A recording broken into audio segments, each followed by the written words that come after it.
So as vote counting continues, concerns have been raised about the transparency of the process. In a briefing last night, the general manager of the IEC, Granville Abrahams, revealed that 55.65% of the country's votes had been captured. He added that the country's 8 metros, whose numbers were in the process of being crunched, constituted 55% of all voters. But for more on this, we are joined by Tendai Mbanje, who is the Deputy Chief Elections Observer from the African Centre for Governance Elections Observation Mission to South Africa. Tendai, good morning to you. Thank you so much for joining us. I think before we even get into the challenges that we're seeing already this morning, what your biggest red flags have been, particularly in listening to the IEC about some of the challenges that they've been facing. I beg your pardon, what have been the biggest red flags? What have been some of the biggest red flags that you have noted as an observer, particularly when you see the media briefings that have been held by the IEC? Thank you, Naledi. Thank you, and thank you for welcoming me to your platform. I wouldn't say they are red flags as it were, because running elections by independent electoral commissions is quite a tedious thing. It's quite a challenging process, especially if you have high number of registered voters. Like here, we are talking about 28 million plus. So it's quite a challenging process. So what I can say is that we have noted some challenges that the IEC faced, but I wouldn't classify them as red flags, as it were, because if we classify them as red flags, it's much more perceived as a negative thing. But what I think is that the IEC faced one logistical challenge. I think they perhaps to some extent did not maybe underplayed the process by reading from the previous trends of the elections that they've administered. Maybe the data that they used and the processes that they relied on was lessons from the previous elections. But what we see is that this election came as a huge surprise in terms of the participation, the turnouts, and so forth. So perhaps they could have invested more time in terms of logistical preparations, which could have been doubled. Things could have been much more better in outlook. But I wouldn't say that even though there were logistical challenges, the process could be classified as a totally disorganized process. There was a consensus among our election group that for more than 600 polling stations that we observed across the country, that the process to the large extent went well. Well, this is an issue that's come up now this morning, and we're even running it at the bottom of our page there, that for a few minutes now, and quite a while, I'd argue, that the IEC Results Board has not been updating. And then we're hearing from one political party that is at the Results Operations Center saying that board actually was not operating from 2 a.m. and that they're trying to reboot the system. That is what he understands. Is this not a concern for transparency when there's the expectation that we'll be getting minute-by-minute updates on those numbers? Now, when that board is down at many of the command centers across the country, is that something that's a concern? I wouldn't call it a concern. Why? Because I think IEC has introduced various technologies to this election. For example, when I commented yesterday on the voter management devices that there were challenges in terms of usage of this technology. So election technology is something that is new to the African electoral landscape, where they are implementing various technologies to improve the efficiency of elections. So I would think that failure in technology or failure for the systems to update on time couldn't be classified as a red flag. But what I think is that perhaps they need to study the system further in terms of for the administration of future elections and learn from the lessons learned from some inconsistency in the usage of technology.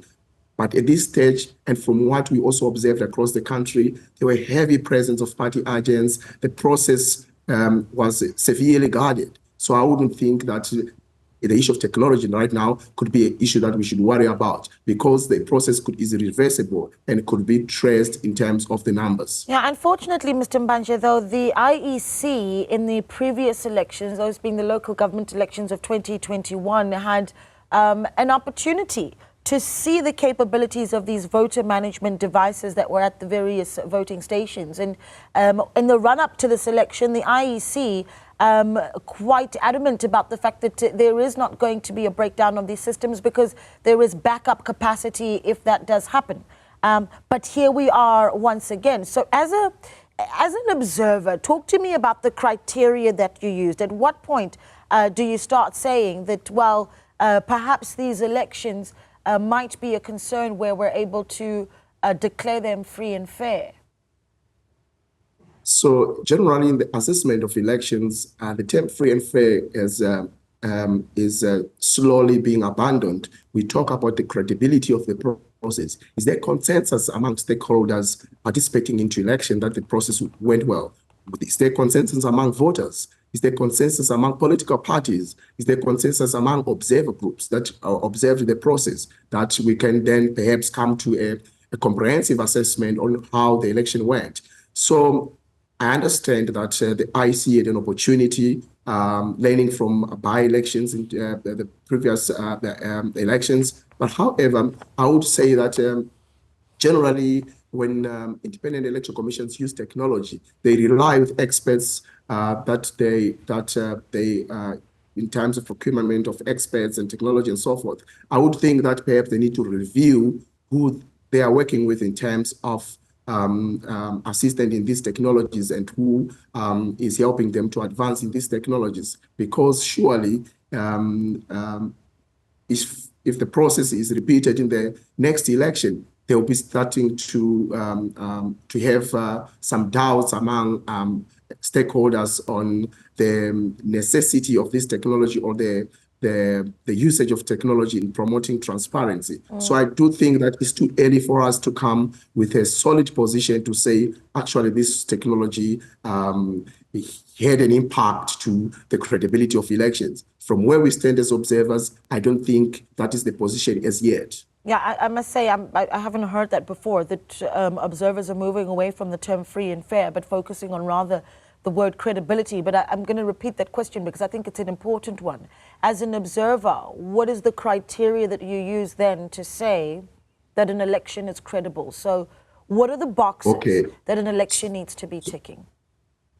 So we look at the legal framework. Did the IEC comply with the Constitution? Did the IEC comply with the Electoral Act and other legislation on the conduct of election? That's one point. Then the second, South Africa is a party to many regional and international treaties on elections, on democratic elections. We look at whether the IEC complied to those international and regional standards of democratic elections. So that's the benchmark first. Then the second, we look at various stakeholders to the election that work with the IEC in terms of media coverage, in terms of representation, inclusion, and so forth. So that itself gives us an assessment, a good picture, a fair picture in terms of the process. Then also we look at election administration. Like here, that's, I think, the problem that we faced in this particular election, the problem that IEC faced in this particular election is perhaps some glitches in election administration insofar as logistics is concerned, the machinery used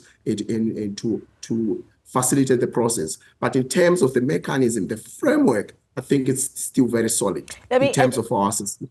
As an observer, again, we talk about the dashboards not working in various command centers in the Results Operations Center here in Gauteng. We've got reporters in KZN, Eastern Cape, Western Cape, as well, who have said that the dashboards that are essentially showing us those results and those numbers as they come in are simply not reflecting. And I mentioned this earlier, a political party saying that, in fact, there hasn't been an update since 2 a.m.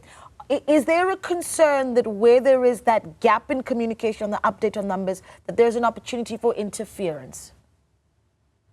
Indeed, what we need to look at is the magnitude. When we look at the observers in our sense or in our process of criteria, we look at the magnitude. Was it something that was that happened worldwide, nationwide, in terms of if certain constituencies had a problem with the dashboard, we cannot take a drop in an ocean and then classify it as a concern. So I think if we had a magnitude, the magnitude where the the challenges that faced in Gauteng was a serious concern across the country in terms of all dashboards not working, then perhaps the concern could be established. But if only some parts of Gauteng or some parts of one province could have faced such, that is very difficult for an observer mission to say the process. We cannot generalize based on certain samples, because election observation, we look at the entire process, and we look whether certain glitches that were faced, to what extent did they impact the entire process. So I don't think that if was faced in a particular province could be generalized to the outlook of the entire election. Okay. All right, we're going to leave it there. Thank you so much for your time. We really, really do appreciate it. Tendai Mbanje there, who is Deputy Chief Elections Observer from the African Center for Governance Elections Observation Mission to South Africa. What do you make of his analysis about whether or not he says our elections are credible? Share your thoughts with us at Newzroom 405.